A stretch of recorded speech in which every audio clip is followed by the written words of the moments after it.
This episode comes with support from Twinmotion and Monograph's Section Cut Conference. You'll hear more about both of those later on in the show.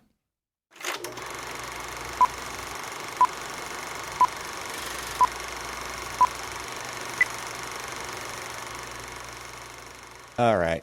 Well, I'm feeling a little jet laggy. Are you? Yeah. What you been doing?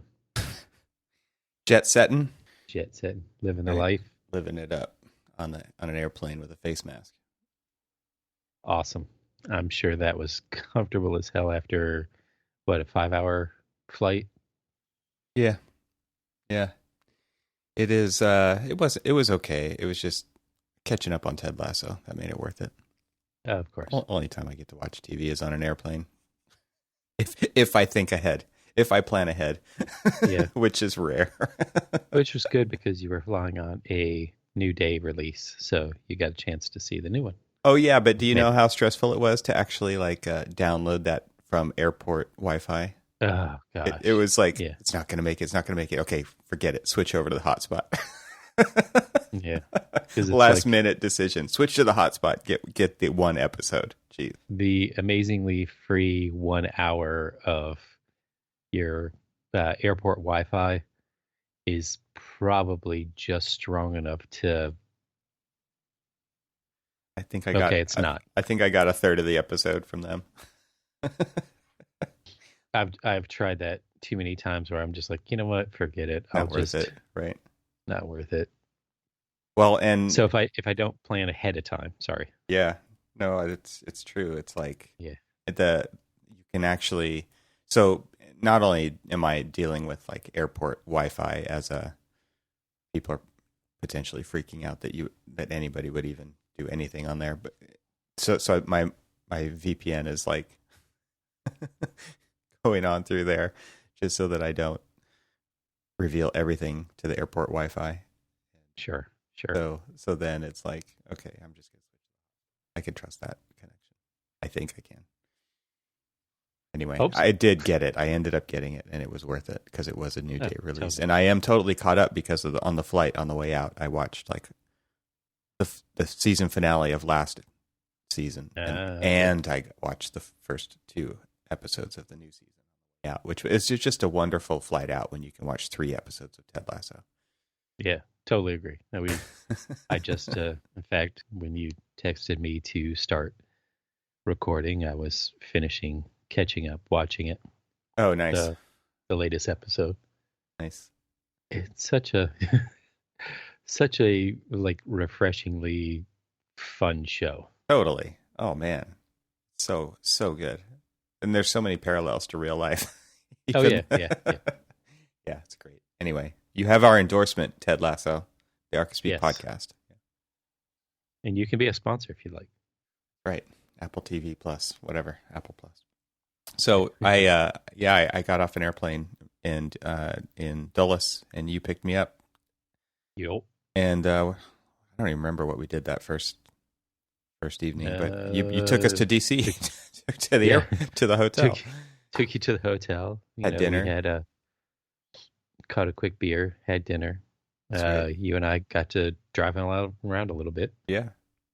See some of the it's always, for anyone listening, it's always good to try to get out and see the monuments and museums and everything at night. Yeah. Oh yeah. As depicted on your Instagram. Oh yeah, couple shots for sure. I mean, and you're right. It is amazing. I mean, not only was the weather perfect. I mean, and at night it was thankfully very nice. I think the first day we got there, it was absolutely perfect, and then it went up by 10 degrees each consecutive day that we were there. And still, it didn't end up too badly because I'm used to 100 plus degrees here, but no humidity. So definitely feel a little bit of the humidity as soon as you got off the plane there, but not bad at all. There's nothing to complain about. Until it becomes what it is today, which so I missed it.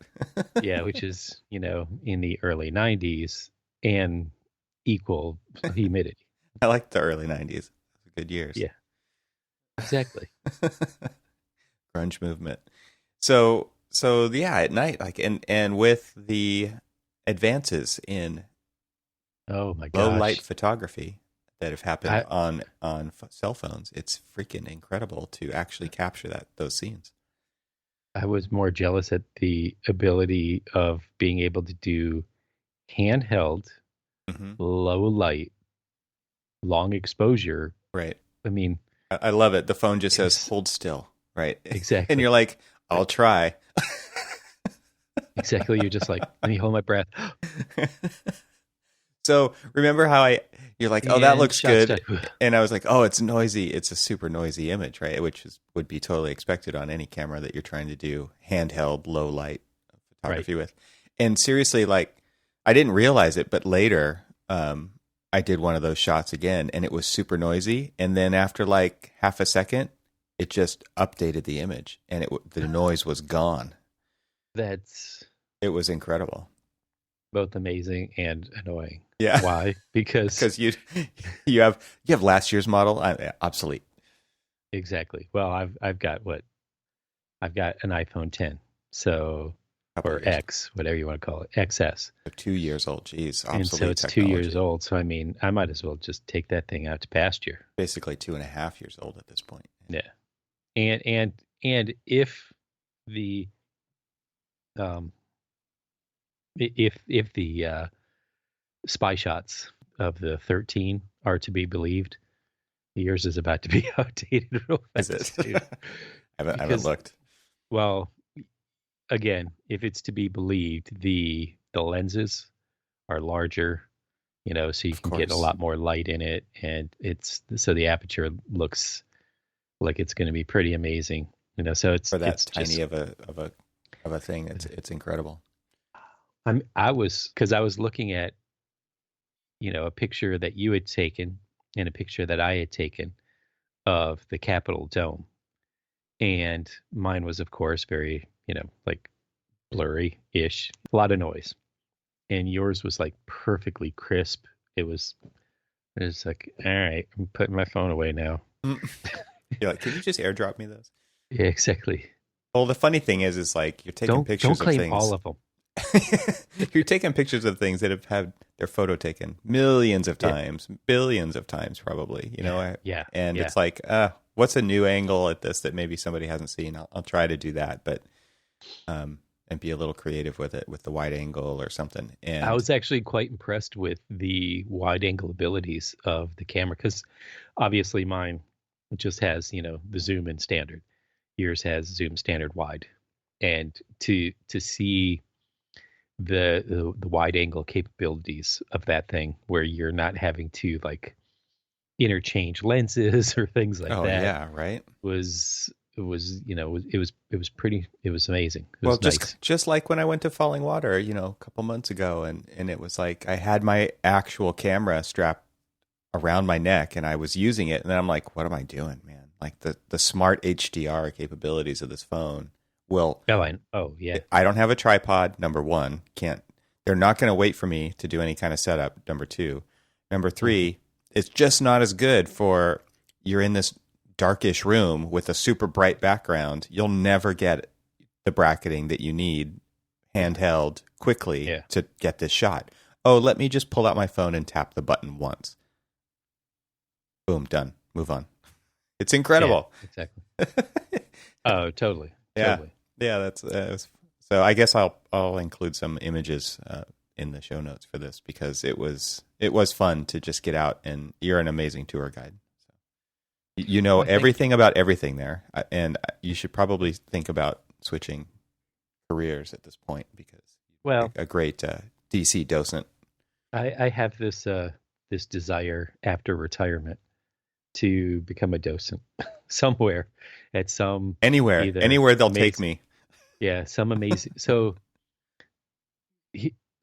there is a bit of seriousness to that. Yeah, because I get it. One of the first. So when I went for one of my first times going to the Glenstone, in fact, actually the first time I went to the Glenstone was with a couple of architecture friends of mine, and we're walking around. Of course, we're like trying to crane our neck and try to like bend ourselves around, like trying to look at details of windows and how windows are connecting to the structure and all this other stuff. And this guy walks up to us and he's like, architects, right? And you're like, yeah, how can you tell? He's like, I just retired. I'm one of them too. He goes, and the way that you guys are trying to like look at details and stuff is exactly the way I used to. It's obvious. Yeah. He, I can't remember which. It was one of the big, large firms, worldwide firms. One of them. And he had just retired, and so I'd seen him there a couple of times, and every once in a great while when I saw him, I would wave to him, and he'd be like, hey, you're back, kind of thing. And then I saw him at the National Building Museum, and he's a docent there too. I'm like, did you really retire? It's like a waiter with multiple jobs. Exactly. Yes, I love it.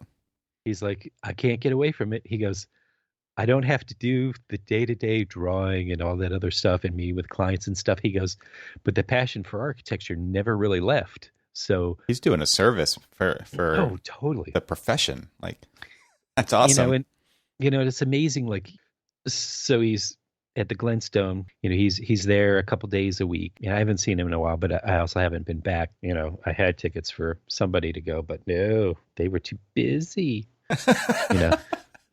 But next time.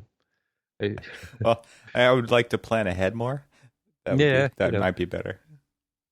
Actually, I should have just asked you, hey, are you busy this day?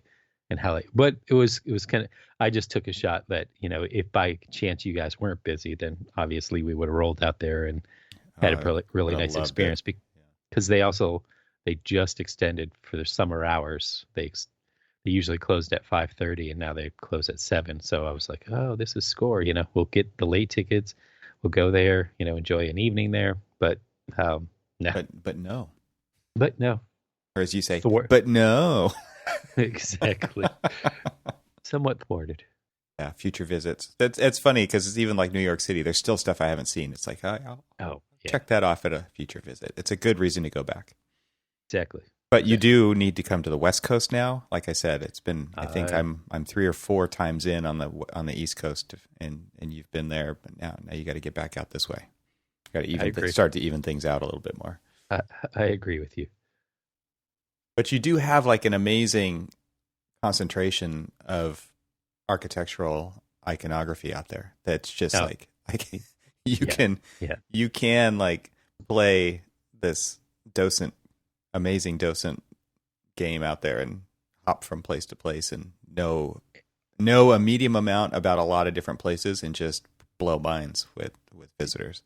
It is pretty amazing what I have picked up from my travels and stuff. And since we were, really, really anxious to like learn as much as we could when we first got here, some of that stuff just stuck with us. So being able to like drive around and say, hey, here is one of like a few roads that were our national parks. And oh yeah, that was crazy, right? You've got stretches of highway that are national parks. 2 of them, I think. Yeah, 2 of them in our area. In your area, yeah.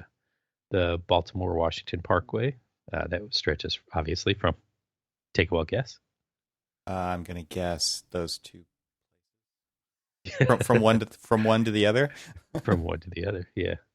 And then the GW Parkway, or the George Washington Memorial Parkway, which stretches from Maryland all the way to, essentially takes you right into Mount Vernon, which amazing.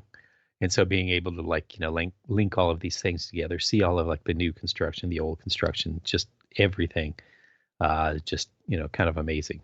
And then just like all this weird little trivia that I've like picked up just because we were here living it, and it's just kind of fun. Yeah. And so, anytime someone comes, it's like, let me share my knowledge. Well, and they're building new stuff and they're replacing things on parts on buildings, right? Like you said, they replaced all the limestone on Pay's building, and right, like it's his building. But you know what I mean? And now they're doing it to the Air and Space Museum, and they are building new monuments here and there. And like we went and visited the Eisenhower, which is a new addition, fairly new addition. And again, like at night, like I thought it was really, really cool to visit and walk around it. And there's just nobody around. So low impact. I don't have to wait for people to get out of my photos. Exactly. Except for those statues. They move slowly. But what was great is just seeing, the character of them at night, takes on a completely different feel than during the day. And yeah, you're going to see like people enjoying the monuments and all that other stuff during the day. And you can kind of see how people interact with them. But then at night, when everyone goes away, and then just the character of the way it's lit, the way it's moonlit, the way the street, kind of interacts with it, especially that particular one is really kind of interesting. I love the two faces of architecture with lighting components, right? Like I've always thought about this when doing my own projects. Lighting has always been crucial, especially exterior lighting. When you want to attract somebody to a location, it's like that's the way to do it. It's probably not the building itself.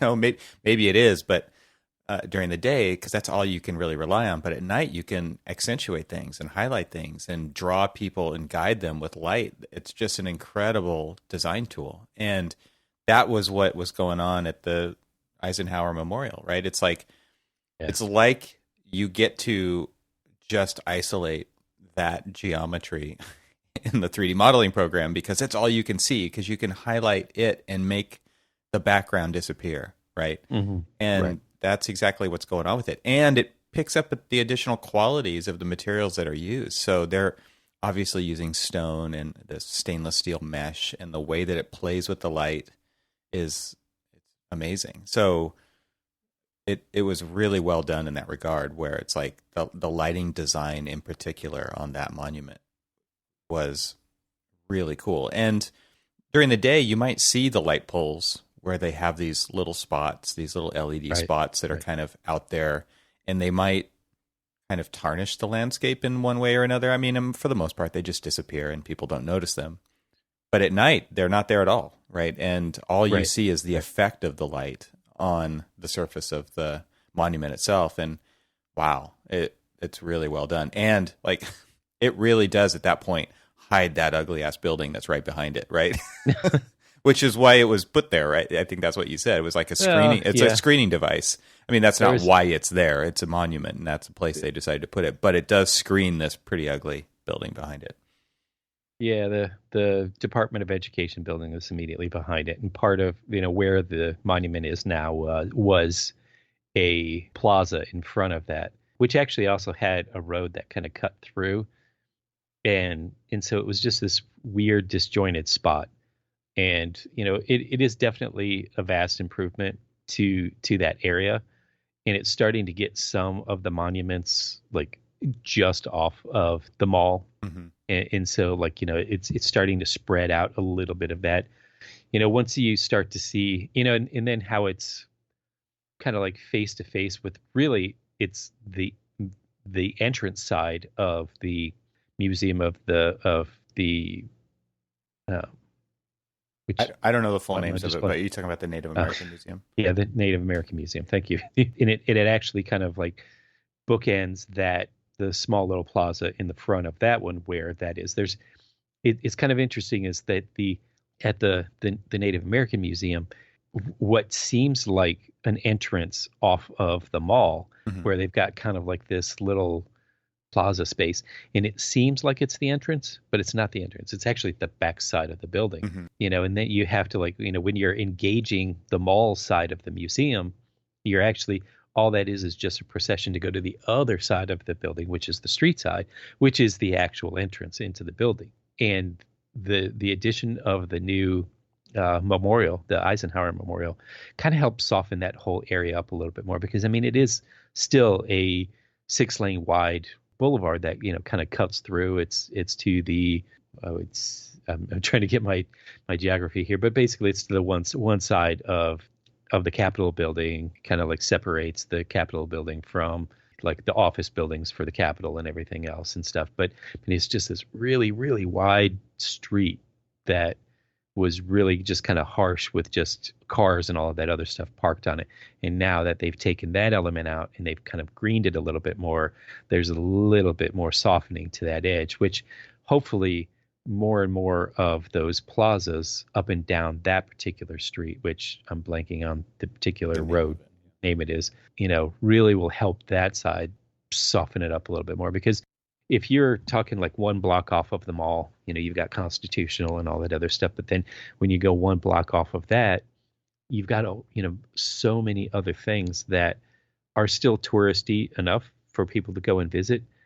But it's such a different feeling. One is very pedestrian, one is very vehicular. And, the vehicular side, obviously you feel a lot more unsafe than you do when you're on the more pedestrian side of things. And in the pedestrian side, still has car lanes and stuff, but they're smaller, they're slower, they've got lots of crosswalks, there's on-street parking, but it just like really tones down that feeling so you don't feel like you're having to like dodge traffic. Whereas one block outside of that is where, you've got much wider lanes, and you just feel like you're having to like avoid everything to just like be safe about this. And so it's really starting interesting. to Yeah, because it's like kind of like in New York when you go to visit the High Line and it's completely pedestrian, right? It's like you're elevated above the main city streets. You feel totally safe and you can mosey at your own pace and you can hang out. And there's all these zones that are kind of designed to encourage that kind of behavior. Go out there on your lunch break. If you're working in the area, obviously tons of tourists and stuff taking a lot of photos, but it's greened up in a way that the city street down below just can't be. And so it's really successful in that way. It does seem like they're trying to do that, but on the surface level, they're not raising you up. They're not putting you below. Because I remember visiting in college, DC, and I obviously tons of walking because the scale is enormous. And you just had to go from dot to dot, either by walking or, as a tourist, you're going to go down below into the subway, right? And that was cool too, but it's completely different landscape now. They've put a lot more pieces along the pathway for you to visit and check out so that it doesn't feel like this long slog of a walk, and it encourages a lot more walking. But there's also now the electric scooter thing, right? Which is actually really great for that kind of an environment. Like, I'm not talking about it from like a littering the landscape with scooter standpoint, but from a getting from point A to point B, kind of that last mile standpoint. Electric scooters and that micro mobility aspect of it makes it super accessible for people to see a lot more stuff and get a lot more satisfaction out of their visit, so that they don't just remember walking everywhere, right? Because you've got all that stuff along the way. You've got the Native American Museum, you've got the Capitol, you got the Eisenhower, you got the Smithsonian, you've got all these things kind of on that one side of the mall that you can just link dot to dot to dot, and makes it totally accessible now, either by walking and not feeling like you're walking so far at one time, or you could jump on a scooter, right? And there was tons of families out on scooters and scootering together from place to place and seeing a bunch of stuff when they don't have to worry about cars. So I think it has been a pretty successful transformation over the last 2 decades to turn it into what it is. This episode is made possible with support from Twinmotion. Now, you've probably heard of Zaha Hadid Architects. They're one of the world's best-known firms, and when it comes to innovation, they're big fans of pushing boundaries. The team at ZHA has started using Twinmotion, a simple, real-time ArcViz tool that lets you instantly visualize ideas and clearly communicate them to stakeholders. ZHA designer Marco Marghetta says that the benefits of using Twinmotion for the designers are the simplicity of the interface, the playfulness with which you can articulate your scenes, and not having to worry about all the technical aspects that real-time usually brings, like light maps, PBR workflows, and other technical details. Marco also loved Twinmotion Cloud, which lets any member of the team access a project from their web browser without a single download or installation. The project manager can access the model, review it, and immediately give you the feedback anytime from anywhere, says Marco. To download your exclusive free trial, head to twinmotion.link/Archispeak. Again, that's twinmotion.link/Archispeak. This episode is made possible with support from Monograph. Monograph is building a community of like-minded firm owners and operations leaders who are looking for solutions that align with their firm's values. On top of that, Monograph is building the only cloud-based practice operations software built exclusively for architects by architects. Monograph's easy-to-use and beautifully designed software allows you and your team to know in near real time whether you are on pace to deliver a project on budget. With Monograph, you and your team can plan project schedules, budgets, role assignments, and team members all in one place. The best part of Monograph? It doesn't require a degree in finance to use. To experience the difference today, sign up for a free trial at monograph.com. And to underscore their commitment to the community, on August 12th, Monograph will be hosting their first ever virtual conference. It's called Section Cut. This one-day event brings firm owners, operations leaders, and project leaders together to learn from success stories and workshops, all with a goal of improving their business. Reserve a seat at Section Cut today by visiting sectioncut.com. Yeah, you're talking about like the mammoth scale of it. I believe it's just a little bit over, but from like the Capitol building to the Lincoln is 2 miles in linear, as the crows fly, linear direction. Which you could walk, and that is totally doable, right? But it just doesn't feel that satisfying when it's like Capitol to the Washington Monument to Lincoln Monument, right? And they had a couple little things in between, like the Vietnam Memorial and things like that. And now there's just so many more things that it doesn't make it feel like it's so far.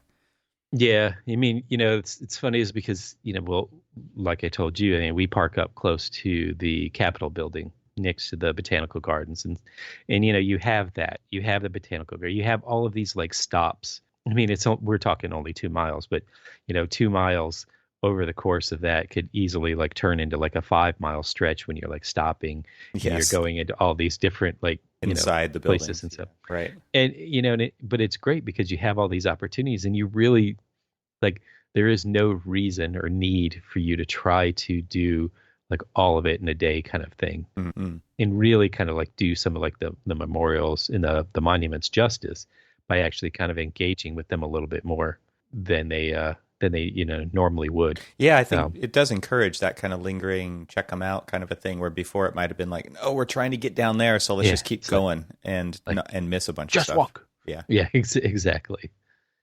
No, and that's the and that's the great thing is because you can get to see all of this stuff. I mean that's the one thing that I truly love about being in the area is just being able to.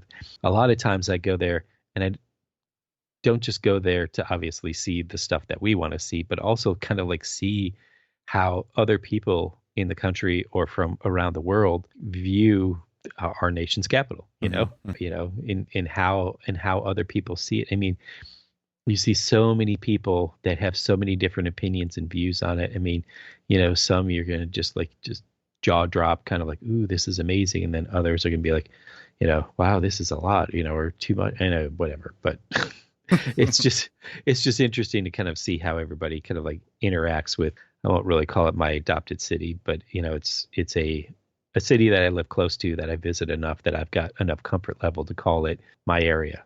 I can't call it my home, but my area. And I think you're kind of lucky in that regard that obviously you chose to move there, but they're using architecture as a tool to help tell these stories that they're deciding to tell, right? So exactly. Obviously there's a list of stories that they want to tell, and there's some other stories that they maybe don't want to tell, that they're not going to build a building to house that to happen. So the ones that they are telling, though, there's a lot of really interesting stuff there, and there's a lot of interesting things to learn about it, especially like you said, for tourists to come in and see which chapters have been made available for people to kind of go through and see. And it's really interesting, kind of the merging of the two streams of history and architecture, especially, this actually takes me back to my college days when I think was the first time that I heard there are like destination cities like Paris and places like this where they reserved land for a piece of architecture to do a certain thing. And it was like, wow, they don't do that here, right? that was a new concept to me, but what we're talking about is they actually have done that. So DC was really planned to, they're still expansion opportunities along like the mall and everything else, because it was originally part of the master plan to expand and have these like, constant little new. I mean, that's why like African American Museum is, on the mall side of things and not like, on the opposite side of the street, because like if you think about it, all of the museums, all the Smithsonian museums are on the opposite side of the road from the actual mall. The mall is contained. Right. And then, there are just like a few little like follies throughout that. But then as you get closer and closer to kind of like the monument areas, they start to kind of like then repopulate the mall itself. They're kind of intervening in the mall. Yeah. Exactly. But there was always plans for those positions of the mall to really, to house, new museums and stuff. Yeah. But one thing's interesting that you said is that, it's the architecture kind of narrates, what's there. Sometimes they try to hide the story. Sometimes they try to tell the story. But, you start to think about what's interesting about it is, you look at the evolution of the architecture on the mall, kind of goes hand in hand with the evolution of architecture within our country and how we, look at things differently. I mean, things that are like really kind of ingrained into the like early history of our country are represented in very much a more classic traditional architecture.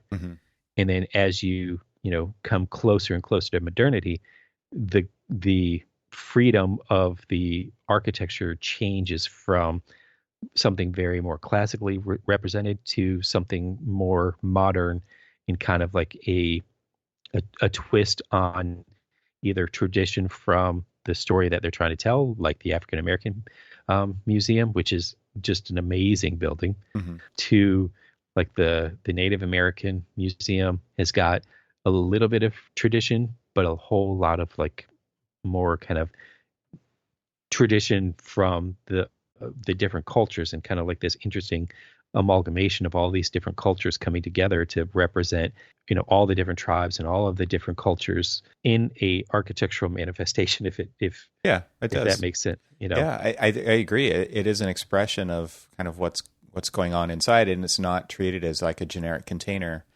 Right. And I think what else is interesting is you're talking about this transition of design language and assemblies of parts into the way that they're using them as a tool to tell these stories, where previously it was like, it is this self-encapsulated, only what matters is what's going on inside these buildings, and what's on the outside is not an expression of that.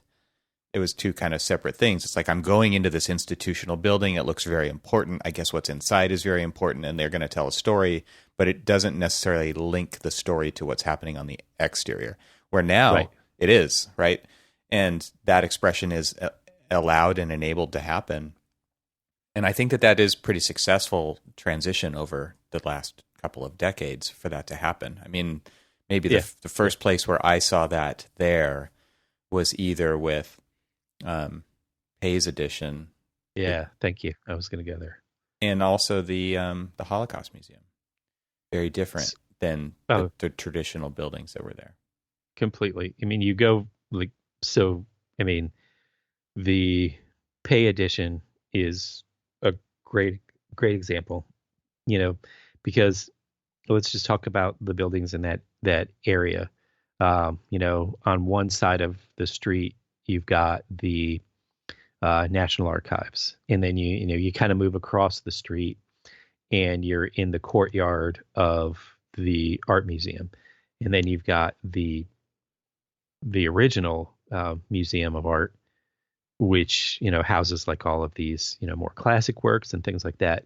And then when you go into Pay's, East Wing Edition, the East Wing Edition is dedicated to modern art. And there's no better representation of modern art than through like a modern building that, really, celebrates light, celebrates openness, celebrates, like all of the different ways of like really seeing it. Cause you go inside that building and, you go into this, massive, like double, triple height space with, a Calder, mobile, just, this huge enormous, yeah.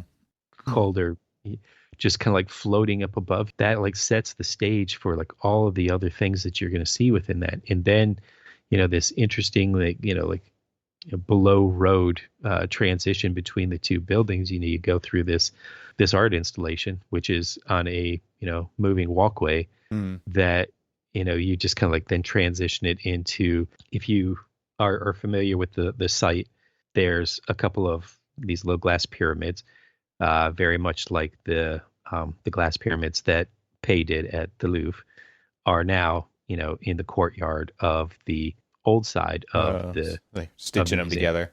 And so it kind of stitches them together. And then once you get past that, now you're back into the more traditional building with the traditional art and architecture and things like that. And, I didn't know they were linked underground. That's cool. Oh yeah. It's yeah. Next time you come, which of course, put this on the list. Yeah. Put it on the list, but and you get to actually go down the stairs and you see, you pass this Richard Serra installation, and then you kind of go through, and then it takes you through a kind of like very kinetic installation, art installation, but then it takes you into like the food court and all that other stuff, and then it kind of takes you up, transitions you up into the other museum wing, and it's just kind of crazy cool, amazing. Wow.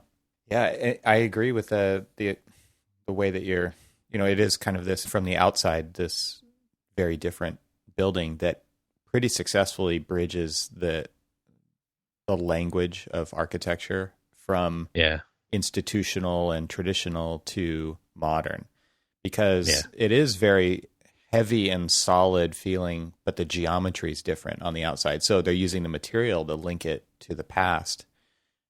And formally, like as the floor plan, if you look at it, right, it's like it's two interlocked triangles kind of, from what I remember. So you can't tell that from the outside though. So it is this pretty successful transition from the outside to the inside as you enter in, and you start to see like, okay, the way that he's using the circulation on this site to do that, and using geometry to pull that together, where it's not just like halls with rooms off of hallways, right? It's very much like interlocked open spaces that are kind of triangular in plan, and it's a very different feel. Really successfully done. I felt like it was one of the kind of early buildings for me that really showed me what architecture could be and could do. The way that it leads you through the building, the way that it transitions old to new, the way that it shows off kind of a different sense of art than it's been traditionally presented in that location, as far as, art hanging on walls or sculpture gardens, to make it very much like the art and the building are acting as one. It was really fundamental in my formation as an architect. Yeah, and there's so much going on that obviously you got to like stagger your visits there so that you can kind of see all of these different things. But that kind of became the model of like the way that it's gone, right? Like that. Yeah. I think was, maybe I'm wrong, but if I had to guess, that was one of the really big turning points for museum design in that area. Mm-hmm. Mm-hmm. Yeah. Oh yeah. And I mean, and if you think about like all of the new museums, they're so very staged.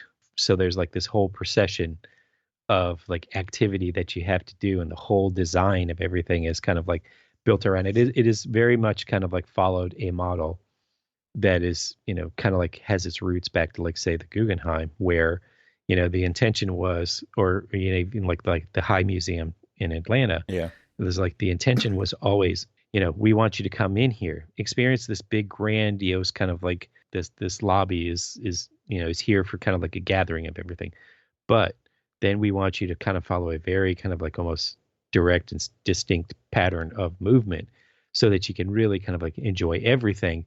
But it really also is something that the architect and the exhibit planners and stuff really wanted to tell you a story, but it's a story that's best narrated by the path that they chose, rather than kind of like this meandering, which we've done kind of like the Guggenheim, right, in New York. Exactly. Totally. Exactly. Just like that. because like, there are, say for instance, the East Wing, the pay building. You go in there and you basically kind of can meander through. Now you can grab a program and say, here's like, our suggested ways to do it. But it is really just kind of like experience it the way that you want to experience it, versus other ones that are very, very curated on the way that they want to tell that story. Right. Yeah, it's pretty incredible. And now even the monuments kind of reflect that as well, right? Where they're very interactive and experiential. They're not just like look upon from afar, right? Which is like the Washington Monument, right? It's like this landmark. It's this location. Obviously, you can go in it and up it and get this amazing view, which I've never done either, but another thing for the list. But now it's like the MLK Memorial, the Eisenhower, like they encourage you to walk through and experience them from different angles and get different experiences rather than just to look upon the monument. Well, and I love the fact that now, and I think you noticed this with the Eisenhower, and this seems to be happening in all of the different memorials, is that you can go to that one and then, they've got a QR code. You pull out your phone and basically do a curated audio tour of the space that, talks about, what was great is that like it talked about the architect's vision. It talked about the vision of the committee that wanted to like create the memorial in the first place. And then it just kind of gives you like this history specifically for the Eisenhower. It kind of gives you a history of the entire life of Eisenhower, because, it's interesting and I wish we would have had an opportunity to go to the FDR Memorial. The FDR Memorial is kind of like, it's off to the side of on the not the reflecting pond, the basically where the basin, tidal basin. Wow. So much for my working knowledge there. It's early. It's over by the thing. I don't drink coffee anymore. It's by the thing, near the thing, over by that one thing. You remember? Past the other thing, though. Yeah, exactly.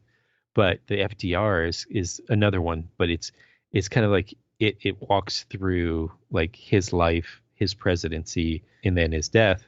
But it talks about all the different facets of it, and you can kind of see that within just walking around without having like any kind of audio tour or anything, or having a docent tour, where that one is kind of like almost immersive and interactive in its own, just by the way that you walk through it, versus like the Eisenhower, which is sort of, it's just like, it's all right there.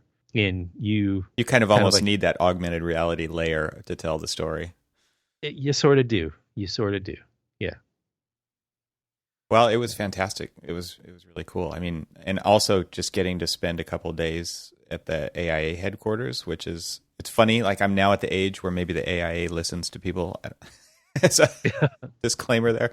It's interesting. It's definitely, there's a heritage there. I mean, obviously there weren't that many people at the AIA headquarters, but this team that we were working with is so incredibly excited about architecture and architects and what we can do for this nation, but also just what we can do as a profession.